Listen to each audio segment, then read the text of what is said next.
Au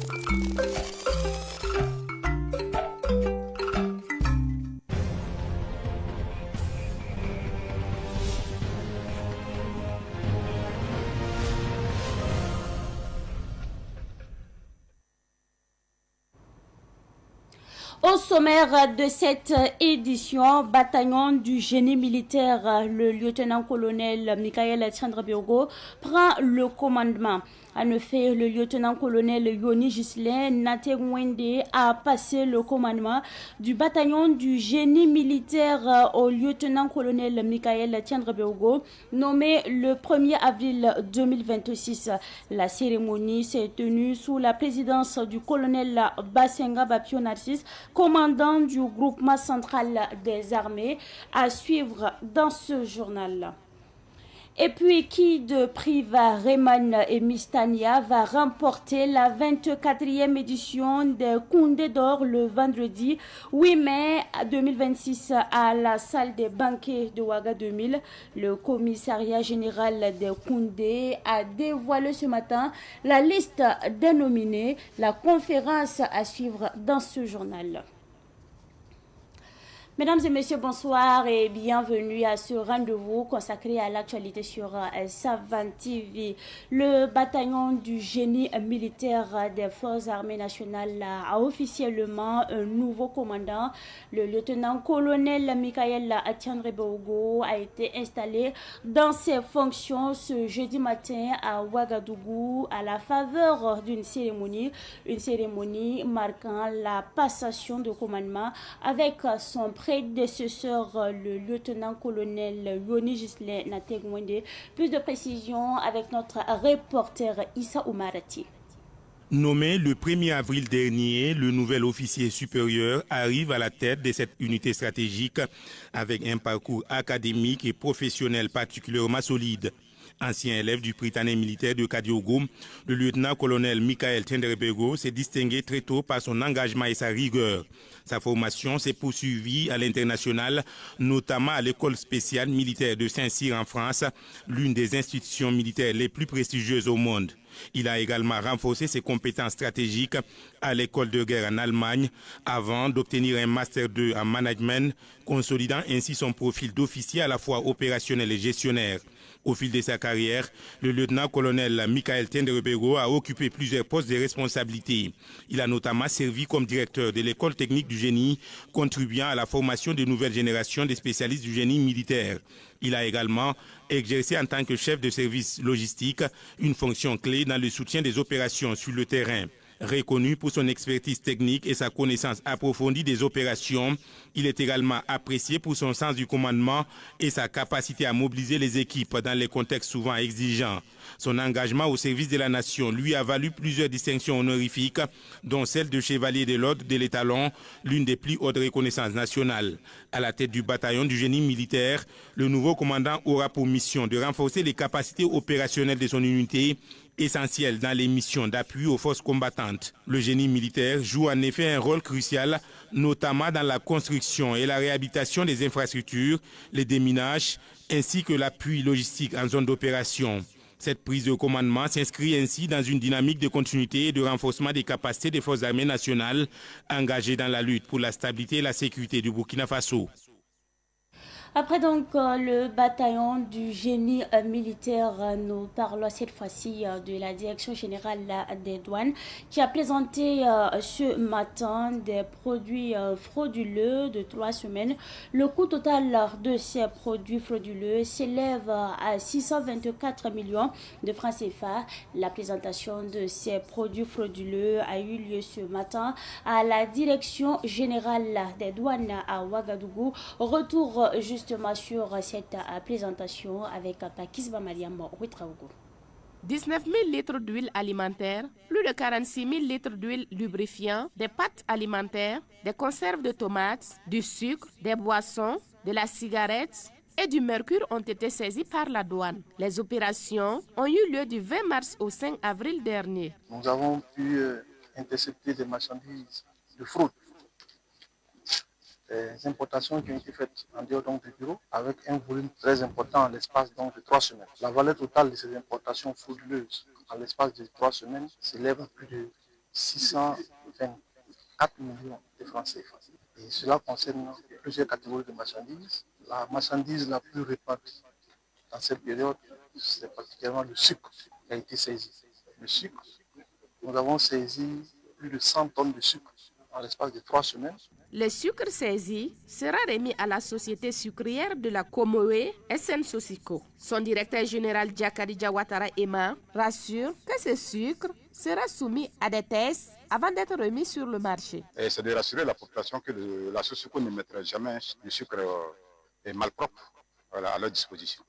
Donc tout ça, ça sera donc après un travail de contrôle approfondi. De la cigarette et des médicaments dissimulés dans du foin ont aussi été saisis. Les fraudeurs n'ont donc pas pu tromper la vigilance des douaniers. Un camion qui vient tout entier avec un chargement de foin.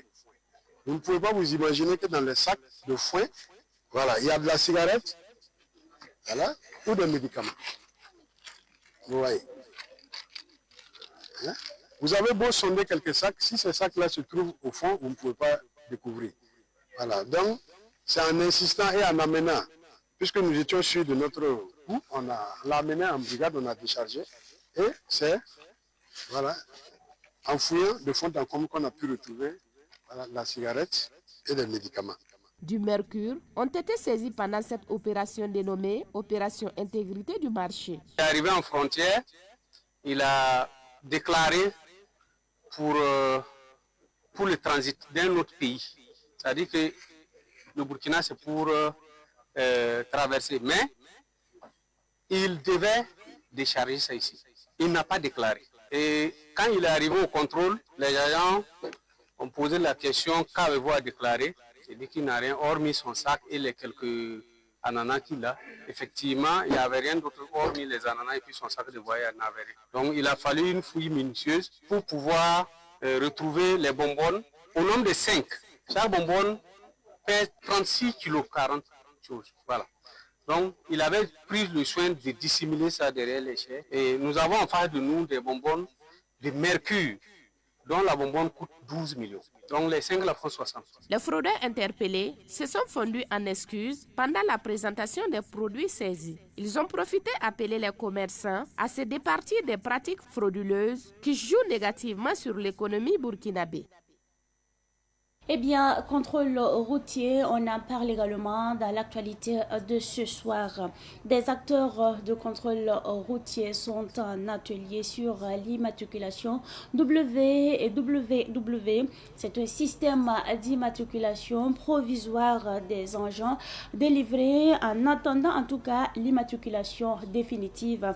Un atelier a donc été organisé au profit des directeurs régionaux de la mobilité et des responsables en charge du contrôle routier pour un meilleur contrôle routier. C'était ce matin en présence de notre reporter Germaine Farama.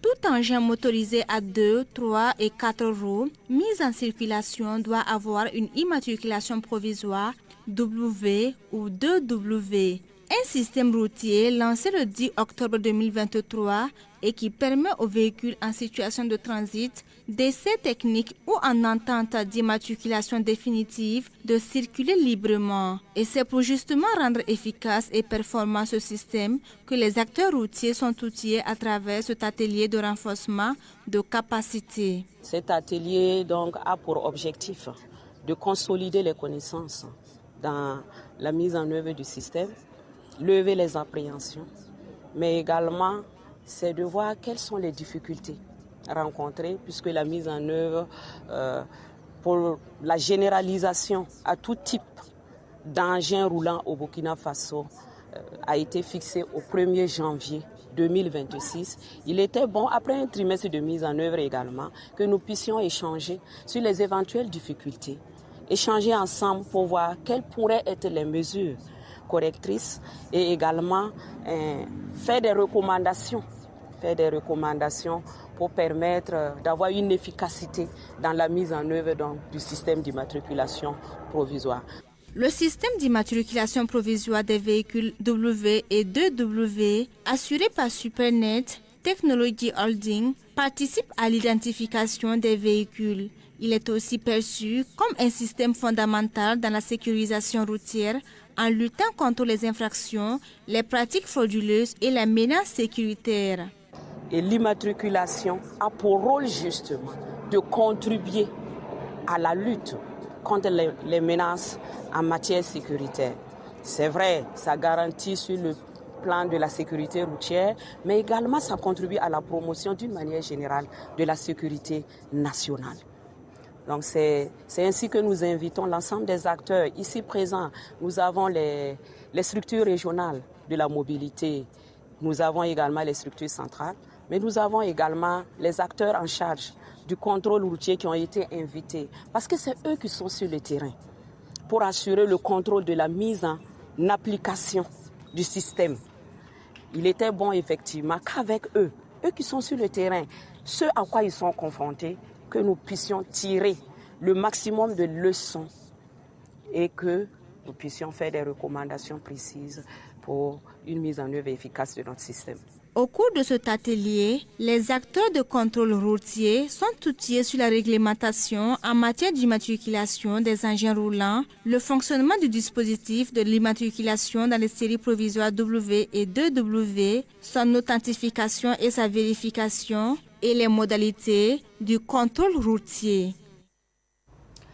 L'Union nationale des associations burkinabées pour la promotion des aveugles et malvoyants, en abrégé UNABPAM, à travers son lycée inclusif dénommé Non Taba, a organisé une compétition de slam et poésie au profit des élèves du dit lycée. Ce concours de poésie visait à initier les élèves à la promotion de la cohésion sociale et le vivre ensemble. La compétition s'est tenue sous le thème « L'élève inclusive, socle de la promotion de l'égalité et du vivre ensemble ». On fait le point avec notre reporter Ahmed Joël Compaoré. Écoute-moi avec respect. Je suis différent mais capable. Je suis élève. Je suis citoyen. Devant parents, encadreurs et membres du jury, les élèves du lycée inclusif Non Taba ont compéti en slam et poésie. Et le concours a concerné 2 catégories. La catégorie A, constituée des élèves de 6e et 5e, et la catégorie B, les élèves de la classe de 4e et 3e. En slam, les élèves de la 6e et la 4e sont les vainqueurs. Et en poésie, les élèves de la 5e et la 4e sont vainqueurs. Tous se disent satisfaits de la compétition. Nous sommes vraiment très contents qu'ils aient participé à notre compétition et nous espérons vraiment que prochainement ils vont revenir. Aux encadreurs et aux invités qui sont venus vraiment assister à notre cérémonie, moi je n'ai pas beaucoup de mots à dire, c'est juste les remercier pour le déplacement qu'ils ont eu à faire et ils sont venus assister à notre cérémonie. Ce concours de poésie est voulu par l'UNABPAM pour inculquer les valeurs de cohésion sociale et de vivre ensemble aux élèves. Nous avons organisé cela pour donner un cadre d'expression à nos jeunes, afin qu'ils s'essaient au slam, au poème, et leur donner en tout cas l'envie d'apprendre, l'envie de converser et l'envie de communiquer oralement et même gestuellement avec tout le monde. Et qui dit inclusion parle d'égalité de chance, parle de cohésion et parle de vivre ensemble. Et nous avons voulu traduire tout cela avec cette activité pour que les enfants handicapés visuels et les voyants, dans un élan, communiquent ensemble. Solange Béréoudougou, présidente du jury, a apprécié positivement le niveau des élèves. Elle dévoile aussi les critères qui ont été pris en compte. Les critères, il y a d'abord la pertinence du thème et nous avons apprécié positivement. Toutes les classes, tous les groupes ont eu vraiment la moyenne, plus de la moyenne. Il y a la structuration du texte, la diction, les gestes, le vécu, c'est-à-dire les émotions que le candidat vit en donnant son texte. Et il y a aussi la performance de la voix. Comme nous l'avons dit dans notre mot, en tout cas nous avons trouvé le niveau des compétitions vraiment élevé. On ne s'attendait pas à ça. Pour une première, les enfants se sont incorporés les différents textes et ils ont vraiment rendu des textes en eux. Le lycée privé inclusif Nontaba, situé à la trame d'accueil dans l'arrondissement 12 de Ouagadougou, a ouvert ses portes en 2021. Religion, on en parle également dans l'actualité de ce 9 avril 2026. L'église des Assemblées de Dieu AD de Gungan tient du 8 au 12 avril sa 5e édition des journées missionnaires. La cérémonie d'ouverture s'est tenue hier dans l'enceinte de l'église des Assemblées de Dieu de Gungan. Revivons cette ouverture avec nos reporters Moumouni Nana et Flore Kospori. La cérémonie d'ouverture a débuté par une prière introductive faite par le pasteur Paul Kaboré de l'église apostolique de Pissy. Durant cette séance, toute l'assemblée a célébré le Seigneur par des cantiques et des pas de danse. Le choix du thème « Un cœur pour la mission » a été fait au regard de l'urgence et de la nécessité de la mission, selon le pasteur principal de l'église, Ade de Goungé. Comme je le disais lors de mon intervention, il faut des gens qui prêchent. Pour qu'il y ait des gens qui prêchent, il faut qu'ils soient envoyés.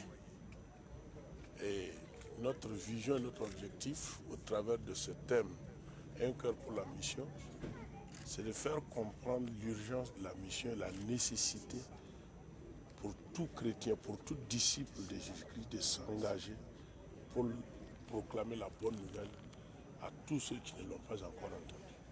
La marraine de cette édition exprime sa joie pour le choix de ce thème qui invite tous les fidèles à se donner à la mission de Jésus-Christ. En tant que marraine, je pense que c'est un thème très important.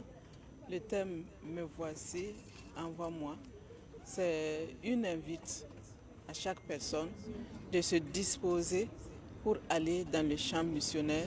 C'est une invite à chaque personne de se disposer pour annoncer la bonne nouvelle. C'est la grande mission que Jésus nous a laissée avant d'aller au Père. La mission étant l'affaire de tout chrétien, le pasteur Mamadou Philippe Karambiri se dit prêt à aller partout où le besoin se fait sentir. Toute église qui déclare des journées missionnaires, je suis tenu d'y aller parce que nous sommes en mission sur la terre. Mission veut dire simplement des personnes engagées pour atteindre ceux qui n'ont pas entendu l'évangile encore. Et pour ça, je crois qu'il ne faut pas un appel spécial. Si votre voisin se noie, ou bien s'il a des difficultés, vous avez le droit, le devoir d'aller lui parler comment il peut éviter la noyade.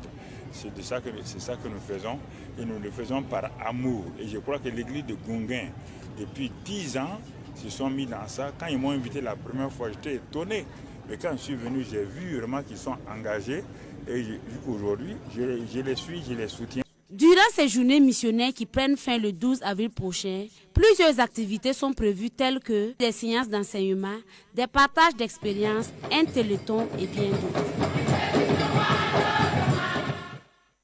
Adjabon Congo célèbre ses 10 ans de soins du 18 au 19 avril prochain à Zaktouli. Durant cette décennie, elle a reçu plusieurs trophées et elle a offert des fourrages et soutenu en tout cas plusieurs personnes. Et pour donner les couleurs de la célébration de son 10e anniversaire, elle a organisé une conférence de presse qui s'est tenue hier à Zaktouli. Retour sur cette conférence de presse avec Abdoulaye Kenda et Madinatou Ouetraogo. Après 10 ans dans les soins par la grâce divine, la praticienne Adjabon Koungou a décidé de marquer une halte pour une célébration. Ces 10 années ont été rimées par des soins dans plusieurs localités du Burkina et hors du Burkina. Depuis 2024, elle possède une autorisation d'exercer dans la médecine traditionnelle avec à la clé une décoration du ministère de la Santé. Je suis dans mes 10 ans de carrière. J'ai débuté depuis 2016 pendant la grossesse de mon bébé LH. Et c'est pendant l'année du décès de mon papa que j'ai reçu le don pendant la grossesse de mon bébé LH. Ce n'est pas un surnom. Je l'ai amené à la Mecque en 2019. J'ai été quand même super femme patriote, super mousseau d'or. Et j'ai été ambassadrice de la paix en 2023 et j'ai été décorée chevalier de l'ordre de mérite avec Agrave Santé en 2024. Et j'ai eu l'ordre de mérite au nom du président du FASO. Donc, je rends grâce à Dieu. La célébration de ces 10 ans de carrière sera marquée par plusieurs activités, parmi lesquelles des dons et une journée de soins et de festivités. Adia aime tout le monde, donc j'invite la population à venir. Le dessus, ceux qui veulent les soins privés, ils n'ont qu'à venir. On va rendre grâce à Dieu et on va profiter, soigner les corps habillés, gratuits. Le 19, c'est juste la fête. La fête, c'est quoi? C'est manger et puis boire. Et puis faire les dons, les différents dons, EDF, blessés, gendarmerie, police et même les civils, les nécessiteux, les handicapés. Il y aura ces dons. Et on va célébrer le trophée PADEV et meilleur promotrice 2025 à Tigali, le trophée africain de développement. Et on va célébrer ce trophée. Et mes 10 ans de carrière, on va rendre grâce à Dieu. Donc j'invite la population de venir. Rendez-vous est donc pris pour les 18 et 19 avril pour la célébration de ces 10 ans de carrière de Adja Bonkungu dans le quartier Zaktouli de Ouagadougou. Qui de Miss Tania Riemann au Priva succédera au Nomna Baflobi au Koundé d'Or 2026. Cette 24e édition des Koundé se tiendra le 8 mai prochain à la salle des banquets de Ouaga 2000. L'annonce a été faite ce matin par le comité d'organisation qui a tenu justement une conférence de presse. Retour sur cette conférence de presse avec notre reporter Madinatou Ouetraogo. Qui de Miss Tania Riemann au Priva sera sacré Koundé d'Or 2026. À cette 24e édition des Koundé, on dénombre 10 prix principaux et 5 prix spéciaux. Pour être éligible, l'artiste doit avoir produit une œuvre diffusée entre le 1er mars 2025 et le 28 février 2026. Ce matin, c'était juste pour échanger avec vous sur le travail qui a été abattu pendant la période du 1er mars 2025 jusqu'au 28 février 2026 par nos artistes, musiciens, en termes de sortie d'œuvres musicales et d'albums. Donc, pour dire que c'est sur cette base-là que le travail a été fait et pour vous donner aussi les différentes étapes jusqu'à ce qu'on puisse dégager les 3 nominés par catégorie qu'on vous a livré ce matin. Donc c'est ça la quintessence de cette conférence de presse, c'était le but. Voilà. Le commissaire général des Koundé souligne également une hausse du nombre d'œuvres enregistrées cette année par rapport à l'édition précédente. Par rapport à cette année, il y a beaucoup de productions, surtout par rapport à l'année dernière. Si on prend tout de maintenant, l'année dernière, on était autour de 700 ou 800, et cette année, on a 1000 et quelques, c'est parce que c'est le double. Donc comme je dis, c'est appréciable, le travail... la production a fait un bond. Maintenant, voilà, on souhaite que ce soit un bon vivier pour notre musique. Et c'est chaque fois qu'il y aura des productions que les artistes vont faire, beaucoup de productions que finalement notre musique va pouvoir bien décoller. Donc on est très contents. Rendez-vous le 8 mai prochain à la salle des banquets de Ouaga 2000 pour la 24e édition des Koundé. Ce soir, nous faisons une mention spéciale à la Direction générale des douanes pour son engagement constant, son professionnalisme et son rôle essentiel dans la protection de l'économie nationale et la sécurisation des frontières. Votre dévouement et votre sens du devoir méritent reconnaissance et admiration. Vive la Direction générale des douanes. C'est donc tout pour cette édition que j'ai pris en tout cas du plaisir à vous présenter. Merci à vous pour votre constante fidélité. Excellente suite de programmes en compagnie bien sûr des programmes de la télévision de l'université.